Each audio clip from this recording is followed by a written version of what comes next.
մեզ հիմա կպատմեք ձեր ամենահուզիչ հաջողության պատմությունը, հա։ Իմ համար բոլոր պատմություններն են Հուզիչ են։ հուզիչ, ինչի որտեղ իրանց հետ անցնում ես, իրանց կյանքի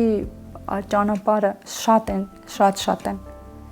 Ամեն մեկի հետ անհատական քայլում ես, ամեն օր կապի մեջ ես լինում, եթե ինքը դրա կարիք ունի։ Կին կա ում հետ ես առավոտի ծիրիկուն ինքը իմ հետ խոսացել, դե ես գիտեի, որ եթե ես իրան չաջակցեմ հիմա, ոչ թե փրկարար եմ, այլ ինքը ինձ դրա համար վճարել է, չէ՞ որ ես իր հետ աշխատեմ։ Իմ աշխատանքի մեջ մտնում է ամեն օրվա աջակցությունը։ Բայց մարդկային ինձ չի խանգարում, ինչի որտեղ իր կյանքում արդեն լցվում է այդ սերը, այդ ամեն ինչը, բայց երբ որ ինքը ընկած է, ոնց թողես մենակ։ Ամենակարևորը այդ ժամանակ պետք չի հարազատներին դիմել, որտեղ հարազատները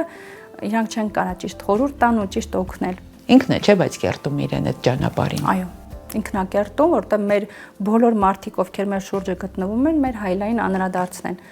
Եթե մենք ցավ ենք զգում դիմացի մարդուց, դա նրանից է, որովհետև ես ինչ-որ միտեղ իմ մեջ ինչ-որ մի բան չեմ ընդունում, որը նրա մեջ կա։ Ու մասնագետը նրա համար է, որ օգնի գտնեք։